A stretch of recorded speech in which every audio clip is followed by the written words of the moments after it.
আসসালামু আলাইকুম ওরহমতুল্লাহি ওবরকাতু। আলহামদুলিল্লাহ রবিল আলমিন ওসলাত ওয়াসালাম আলা খাতেমিল আম্বিয়াই ওয়াল মুরসালিন ওয়ালিহি ওয়াসহাবিহি আজমাইন। সম্মানিত দর্শক শ্রোতা ভাই এবং বন্ধুগণ, স্বদেশ কিংবা প্রবাস থেকে এই মুহূর্তে যারা আমাদেরকে দেখছেন সকলের প্রতি রইল আন্তরিক অভিনন্দন। নিউজ স্ট্যান্ড বিডির মাহে রমজান উপলক্ষে মাসব্যাপী ধারাবাহিক ইসলামিক অনুষ্ঠান আম্মাজান হৃদয়ে রমজান, এই অনুষ্ঠানে আজকে আমাদের আলোচক হিসাবে উপস্থিত আছেন ফজিলাতুল শেখ হাফেজ মাওলানা আনোয়ার সাকি, খতিব সুগন্ধা জামে মসজিদ কক্সবাজার।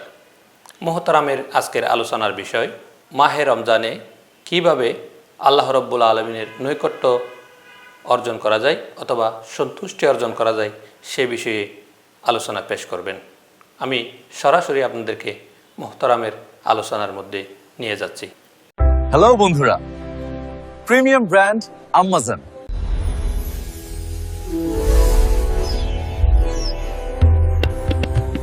السلام عليكم ورحمة الله وبركاته، نحمده ونصلي على رسوله الكريم، أما بعد فأعوذ بالله من الشيطان الرجيم، بسم الله الرحمن الرحيم. يا أيها الذين آمنوا كتب عليكم الصيام كما كتب على الذين من قبلكم لعلكم تتقون، صدق الله العلي العظيم. দেশে কিংবা প্রবাসে এই মুহূর্তে যারা আমাদের এই মুহূর্তে ভিডিও দেখতে পাচ্ছেন সবাইকে আন্তরিক মোবারকবাদ জানিয়ে আজকের টপিক আলোচনা শুরু করতে যাচ্ছি। আমার অত্যন্ত শ্রদ্ধেয় প্রিয় ভাই হাশেমি ভাই আজকে যে বিষয়টুকু আমার জন্য নির্ধারণ করে দিয়েছেন সেটি হলো রমাদান মাসে আমরা আল্লাহর নৈকট্য অর্জন করার সবচেয়ে আল্লাহর কাছে এবং নেকি অর্জন করার কি মাধ্যম এবং পন্থা হতে পারে সেই বিষয় নিয়ে আলোচনা করা। সর্বপ্রথম আমি বলবো আল্লাহ রব্বুল আলামিন মুখ্য সময় আমাদেরকে দান করেছেন 11টি মাসে, যে যতটুকু আল্লাহর নৈকট্য অর্জন আমরা করতে পারি না, যতটুকু আমরা ইবাদত করতে পারি না, এই এক মাসে তা যাতে পুষিয়ে দিতে পারি, সেটুকুর ঘাটতি যাতে আমরা কেটে উঠতে পারি, এই জন্য আল্লাহ তাআলা এই উম্মতের উপরে রহম করে করম করে রমজান মাস আমাদেরকে দান করেছেন।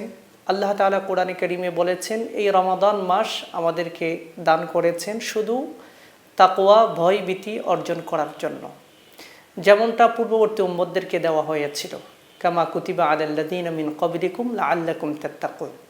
তাকওয়া অর্জন করার জন্যই মূলত রমজান মাস আল্লাহ তাআলা আমাদেরকে দান করেছে। আমরা কিভাবে তাকওয়া অবলম্বন করতে পারি? রাসূল আকরাম সাল্লাল্লাহু আলাইহি ওয়াসাল্লাম বলেছেন তাকওয়া হলো যে আল্লাহ যেই কাজগুলো করার জন্য বললেন সেই কাজগুলো করা, আল্লাহ যেগুলো ছেড়ে দিতে বললেন সেগুলো ছেড়ে দেওয়া। এই দুই জিনিসের নাম হলো তাকওয়া। নামাজ পড়তে বললেন, রোজা রাখতে বললেন, নামাজ পড়া, রোজা রাখা। গুনাহ ছেড়ে দিতে বললেন, চোখের গুনাহ, তারপরে আরও শারীরিক অঙ্গ প্রত্যঙ্গ দিয়ে যেসব গুনাহ হতে পারে এগুলো আল্লাহ তাআলা ছেড়ে দিতে বললেন, এইসব গুনাহগুলো ছেড়ে দেওয়া। মোট কথা আমরা বলতে পারি যা আল্লাহ তাআলা করতে বলেছেন তা করে যাওয়া, যা ছেড়ে দিতে বললেন তা ছেড়ে দেওয়ার নামই হলো তাকওয়া। এই জিনিসটা যদি আমরা করতে পারি তাহলে আমরা মুত্তাকি হতে পারবো। আর মুত্তাকি যদি আমরা হতে পারি, আল্লাহর ভয়ে ভীত, যদি তাকওয়ার ধনে যদি আমরা ধনী হতে পারি, তো আল্লাহ তাআলা কোরআনে কারীমের এক জায়গায় বলছেন ওয়াসারিউ ইলা মাগফিরাতিম মির রাব্বিকুম ওয়া জান্নাতিন আরদুহাস সামাওয়াতু ওয়াল আরদ উইদ্দাত লিল মুত্তাকিন। মুত্তাকিনদের জন্যই জান্নাতকে প্রস্তুত করা হয়েছে। আল্লাহ তাআলা আমাদের জন্য পুরস্কার স্বরূপ রেখেছেন জান্নাত। রমজান মাসে কষ্ট করে বান্দারা রোজা রাখে, হাদিসে পাকে আছে যে ব্যক্তি রোজা রাখবে, রোজা রাখার কারণে তার পাকস্থলিতে লম্বা সময় খাবার না যাওয়ার কারণে এক ধরনের দুর্গন্ধ মুখ থেকে বের হয়। খুলুফু ফামিস সাইমি আতিয়াবু ইনদাল্লাহি মিন রিহিল মিসকি। হাসরের মাঠে মুখের দুর্গন্ধকে আল্লাহ তাআলা মেশক আম্বরের চেয়ে আরও বেশি সুঘ্রাণে পরিণত করে দিবেন, সুবহানাল্লাহ। এবং ওয়াতুস্তাগফারু লাহুমুল হিতানু, তার জন্য সাগরের মৎস্য তার জন্য দোয়া করতে থাকেন।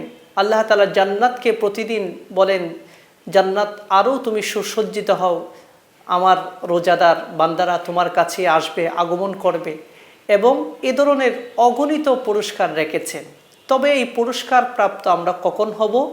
যখন আমরা রমজান মাসের রোজার হক যথাযথ আমরা আদায় করতে পারবো এবং রমজান মাসে তাকওয়ার চর্চা আমরা যথারীতি করতে পারবো।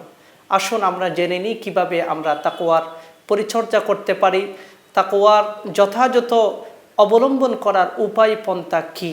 সর্বপ্রথম আমি বলবো দর্শক শ্রোতাদের জন্য যে আমরা যেগুলো বক্ষণ করে রমজান মাসের সাহেরির ব্যবস্থা করি, ইফতারির আয়োজন করি, রমজান মাসে নানান ধরনের আয়োজনে আমরা ব্যস্ত থাকি, আমরা বলবো সর্বপ্রথম আমার ইনকাম সোর্সটা যেন হালাল থাকে। কারণ আল্লাহ রসুল সাল্লাল্লাহু আলাইহি ওয়াসাল্লাম বললেন, যে ব্যক্তি হারাম কিছু খাবার খেয়ে হারাম কিছু বক্ষণ করে তার শরীর বর্ধন করলো, ওই শরীরটা কখনো জান্নাতে যাবে না, এটা জাহান্নামের উপযুক্ত একটা শরীর। লা ইয়াদখুলুল জান্নাতা জাসাদুন গুযিয়া বিল হারাম। এজন্য সর্বপ্রথম আমি যেটা সাজেশন করব, হালাল রিজিকের পরিচর্যা করি। আমরা যেটুকু আমরা আয় করব, ব্যয় করব, সবটুকু যেন আল্লাহর জন্যই হয়, লিল্লাহি যেন হয়। এজন্য হালাল রিজিকের আমরা সর্বপ্রথম কোয়ালিটিটা আমরা ধরে রাখার চেষ্টা করব। 2 নম্বরে তাকওয়ার চর্চা করার যেই পন্থা হতে পারে সেটা হলো আমরা যথাযথ সময়ের অপব্যয় যাতে আমাদের না হয়। সময়, আজকে আমরা অনেক মানুষ অনেকভাবে আমরা সময়কে অপচয় করি, কিন্তু সময় যে অপচয় করা এটাও যে একটা গুনাহ, এটা হয়তো আমরা অনেকেই খেয়াল করি না, এদিকে আমরা অনেকেই হয়তো ভ্রুক্ষেপ করি না। এজন্য সময় অপচয় করা এটাও একটা গুনাহ। সময়ের গুরুত্ব দেওয়ার জন্য আল্লাহ তাআলা কোরআনে কারীমে অনেক জায়গায় সময়ের শপথ করেছেন, প্রভাতের শপথ করেছেন, ফজরের সময়ের শপথ করেছেন, সন্ধ্যাকালীন সময়ের শপথ করেছেন, রাত্রিকালীন সময়ের শপথ করেছেন, আসরের সময়ের শপথ করেছেন। বিশেষ করে আসরের সময় নিয়ে একটা ছোট্ট সূরাও আল্লাহ তাআলা কোরআনে কারীমে অবতীর্ণ করেছেন। আল্লামা ইমাম শাফিঈ রাহমাতুল্লাহি আলাইহি বলেছিলেন যে ছোট্ট এই সূরা আসরের উপরে কেউ যদি আমল করতে পারে তাহলে সে যেন পুরো কোরআনের উপরে আমলকারী হয়ে গেল। সুবহানাল্লাহ। এমন কি বলছেন আল্লাহ তাআলা ওই সূরা আসরে? আল্লাহ তাআলা ওখানে বললেন তোমরা সময়ের গুরুত্ব দাও, ওয়াল আসরি। অনেক ইসলামিক স্কলারগণ বলেছেন এখানে আসর অর্থ হলো সাধারণ সময়, যে কোনো সময়। আবার কেউ কেউ বলছেন না, আসরের সময়ে মানুষ একটু উদাসীন হয়ে আসরের নামাজটা ছুটে যায়, এই জন্য আসরের সময়ের শপথ করেছেন। আল্লাহ তাআলা এরপর বললেন সমস্ত মানব জাতি ক্ষতিগ্রস্ত, তবে 4টি কর্মসূচি যারা পালন করবে এরা সফলকাম। 1 নম্বর হলো যারা যথাযথ ঈমান আনবে, ঈমানকে পাকাপুক্ত করবে। ঈমান আনার পরে 2 নম্বরে যারা সৎকর্ম পরায়ণশীল হবে। 3য় নম্বরে ঈমান আনলো সৎকর্ম পরায়ণশীল। 3 নম্বর হলো তারা সবসময় দাওয়াতে হক, সবসময় সত্য কিছু নিয়ে আলোচনা করে, মানুষকে সত্য পথে আহ্বান করে, ভালো কিছুর আলাপ আলোচনা করতে থাকে।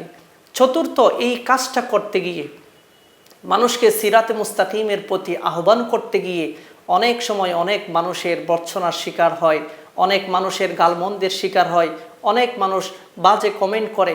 সেই জায়গাতে তারা ধৈর্যশীলদের পরিচয় দেয়, ধৈর্য ধারণ করে। তাহলে এই 4টি কাজ যারা করতে পারবে তারা হলো সফলকাম। ইমাম শাফিঈ রহমতুল্লাহ আলাইহি বললেন এই 4 কর্মসূচি কোনো মানুষ যদি পালন করে সে যেন পুরো কোরআনের উপরে আমলকারী হয়ে গেল। সুবহানাল্লাহ। সম্মানিত দর্শক শ্রোতা, এজন্য আমরা দ্বিতীয় যে উপায় বলবো তাকওয়া পরিচর্যা করার জন্য, সেটা হলো আমরা সময়কে গুরুত্ব দিই। আমাদের জীবনের প্রতিটা সময় অনেক বেশি গুরুত্ব রাখে, এই সময়ের অনেক বেশি মর্যাদা। আল্লাহ তাআলা এই জন্য সময়ের শপথ করেছে।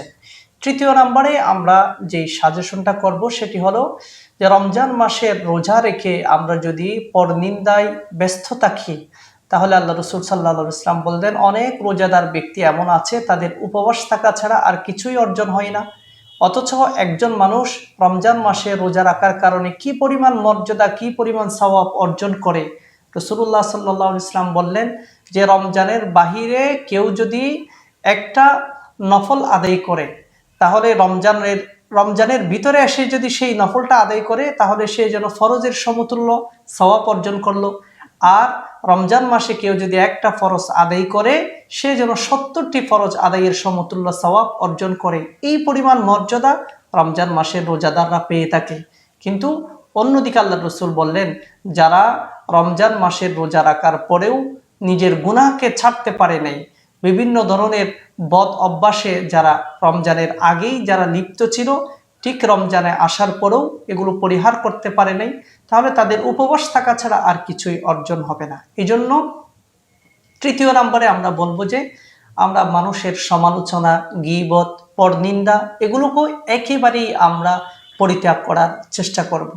চতুর্থ, আমরা বলবো যে রমজানের এই সময়টুকুকে আমরা প্ল্যান মাফিক করে আমরা সময়কে অতিবাহিত করি, যে আমরা তাহাজ্জুদের নামাজের আমল অবশ্যই করব। এরপরে ফজরের নামাজটা আমরা জামাতের সাথে পড়ে, আমাদের দেশের ম্যাক্সিমাম মানুষ আমরা ঘুমিয়ে পড়ি, কিন্তু এই সুবর্ণ সুযোগ আমরা প্রতিদিন ইশরাকের নামাজটা পড়ার চেষ্টা করি। যে আল্লাহ রসুল সাল্লাল্লাহু আলাইহি ওয়াসাল্লাম বলছেন যে মান সাল্লা সালাতাল গাদাতি, যে ফজরের নামাজটা জামাতের সাথে আদায় করার পরে সুম্মা ইয়াযকুরুল্লাহ, আল্লাহর জিকিরে কিছু সময় অতিবাহিত করবে, এরপরে সুম্মা সাল্লা রাকাতাইনে 2 রাকাত নামাজ আদায় করবে। এই 2 রাকাত সূর্য উদয়ের পরে 2 রাকাত নামাজের ফজিলত কেমন? বলে 2 রাকাত নামাজ আদায় করার কারণে আল্লাহ তাআলা তাকে একটি পূর্ণ মকবুল উমরা এবং হজের সওয়াব দান করবেন। সুবহানাল্লাহ। এই জন্য আমরা এই আমলটা যাতে আমাদের ছুটে না যায়। এশাকের নামাজের পরে যদি ঘুমের প্রয়োজন হয় 2-3 ঘন্টা আমরা ঘুমালাম, জোহরের নামাজের সময় পর্যন্ত লম্বা সময় আমাদের হাতে আছে।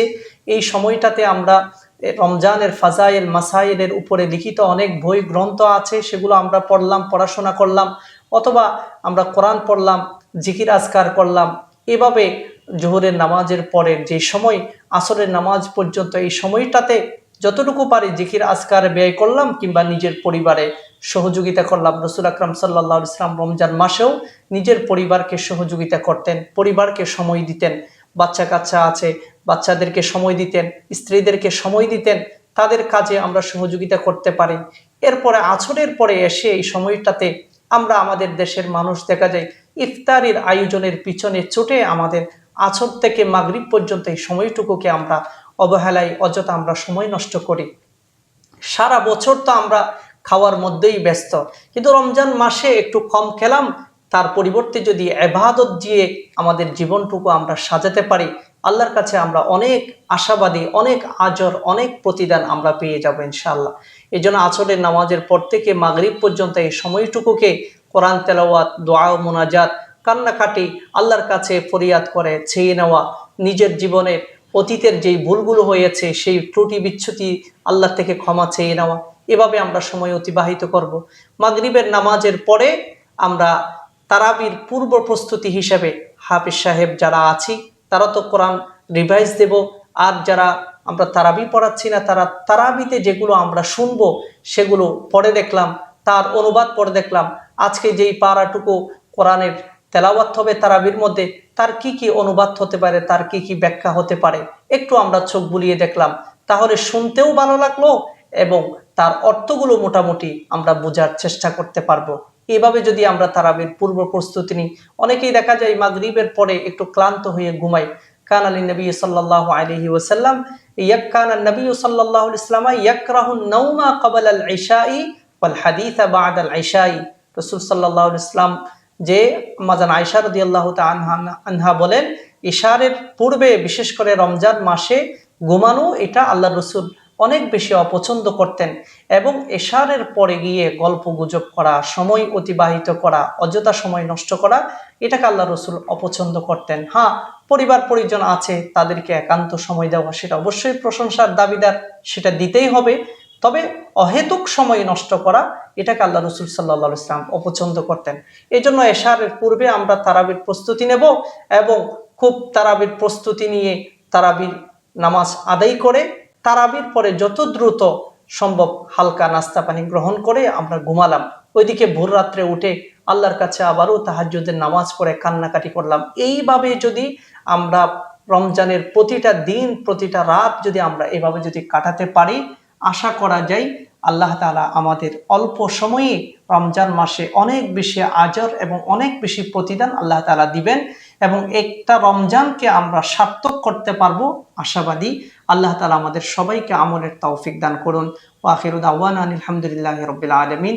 আসসালামু আলাইকুম ওয়া রাহমাতুল্লাহি ওয়া বারাকাতুহু। সম্মানিত দর্শক শ্রোতা, নিউজ 16 বিডির মাহে রমজান উপলক্ষে ধারাবাহিক ইসলামিক অনুষ্ঠান আম্মাজান হৃদয়ে রমজান। এই অনুষ্ঠানে এতক্ষণ পর্যন্ত রমাদানে কিভাবে আল্লাহ রাব্বুল আলমিনের সন্তুষ্টি কিংবা নৈকট্য লাভ করা যায় সেই বিষয়ের উপর আলোচনা শোনার জন্য আপনাদের সকলকে ধন্যবাদ জানিয়ে, সেই সাথে আজকে আমাদের মান্যবর অতিথি আলোচক হযরত মাওলানা হাফেজ আনোয়ার সাকি সাহেবকে আন্তরিক কৃতজ্ঞতা জানিয়ে আজকের অনুষ্ঠান এখানেই সমাপ্ত করছি। আসসালামু আলাইকুম ওয়া রাহমাতুল্লাহি ওয়া বারাকাতুহু।